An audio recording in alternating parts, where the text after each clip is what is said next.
بسم اللہ الرحمن الرحیم۔ شروع اللہ کا نام لے کر جو بڑا مہربان نہایت رحم والا ہے۔ کاف ہا یا عین صاد، یہ تمہارے پروردگار کی مہربانی کا بیان ہے جو اس نے اپنے بندے زکریا پر کی تھی جب انہوں نے اپنے پروردگار کو دبی آواز سے پکارا اور کہا کہ اے میرے پروردگار، میری ہڈیاں بڑھاپے کے سبب کمزور ہو گئی ہیں اور سر سفید بالوں کی وجہ سے چمکنے لگا ہے، اور اے میرے پروردگار، میں تجھ سے مانگ کر کبھی محروم نہیں رہا، اور میں اپنے بعد اپنے بھائی بندوں سے ڈرتا ہوں، اور میری بیوی بانجھ ہے، پھر بھی مجھے اپنے پاس سے ایک وارث عطا فرما جو میری اور اولاد یعقوب کی میراث کا مالک ہو، اور اے میرے پروردگار، اس کو خوش اخلاق بنائیو۔ فرمایا اے زکریا، ہم تم کو ایک لڑکے کی بشارت دیتے ہیں جس کا نام یحییٰ ہوگا، اس سے پہلے ہم نے اس نام کا کوئی شخص پیدا نہیں کیا۔ انہوں نے کہا کہ پروردگار، میرے ہاں کس طرح لڑکا ہوگا جبکہ میری بیوی بانجھ ہے اور میں بڑھاپے کی اس حالت کو پہنچ گیا کہ سوکھ گیا ہوں۔ حکم ہوا کہ اسی طرح ہوگا۔ تمہارے پروردگار نے فرمایا ہے کہ مجھے یہ آسان ہے، اور میں پہلے تم کو بھی تو پیدا کر چکا ہوں اور تم کچھ چیز نہ تھے۔ کہا کہ پروردگار، میرے لیے کوئی نشانی مقرر فرما۔ فرمایا نشانی یہ ہے کہ تم صحیح و سالم ہوتے ہوئے 3 رات دن لوگوں سے بات نہ کر سکو گے۔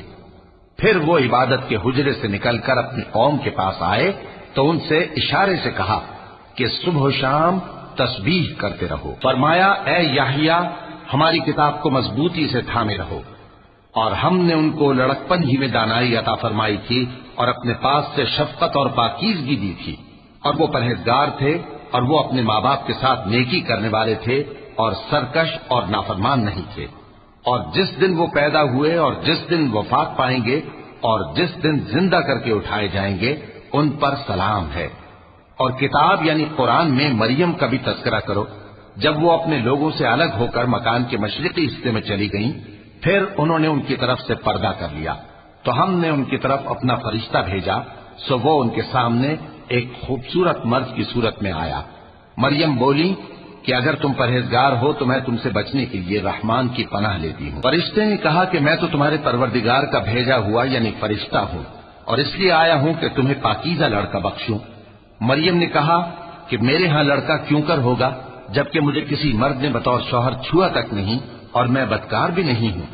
فرشتے نے کہا کہ یوں ہی ہوگا۔ تمہارے پروردگار نے فرمایا کہ یہ مجھے آسان ہے اور میں اسے اسی طریق پر پیدا کروں گا تاکہ اس کو ہم لوگوں کے لیے اپنی طرف سے نشانی اور ذریعہ رحمت بنائیں، اور یہ کام مقرر ہو چکا ہے۔ چنانچہ وہ اس بچے کے ساتھ حاملہ ہو گئی اور اسے لے کر ایک دور جگہ چلی گئی۔ پھر درد ذہ ان کو کھجور کے تنے کی طرف لے آیا، کہنے لگی کہ کاش میں اس سے پہلے مر چکتی اور بھولی بسری ہو گئی ہوتی۔ تب ان کے ٹیلے کے نیچے کی جانب سے فرشتے نے ان کو آواز دی کہ غمناک نہ ہو، تمہارے پروردگار نے تمہارے نیچے ایک چشمہ پیدا کر دیا ہے، اور کھجور کے تنے کو پکڑ کر اپنی طرف ہلاؤ، وہ تم پر تازہ عمدہ کھجوریں گرائے گا، تو کھاؤ اور پیو اور آنکھیں ٹھنڈی کرو۔ اگر تم کسی آدمی کو دیکھو تو کہنا کہ میں نے اللہ کے لیے روزے کی منت مانی، تو آج میں کسی آدمی سے ہرگز کلام نہیں کروں گی۔ پھر وہ اس بچے کو اٹھا کر اپنی برادری والوں کے پاس لے آئیں۔ وہ کہنے لگے کہ مریم، یہ تو نے برا کام کیا۔ اے ہارون کی بہن، نہ تو تیرا باپ ہی برا آدمی تھا اور نہ تیری ماں ہی بدکار تھی۔ تو مریم نے اس بچے کی طرف اشارہ کیا۔ وہ بولے کہ ہم اس سے کہ گود کا بچہ ہے کیسے بات کریں؟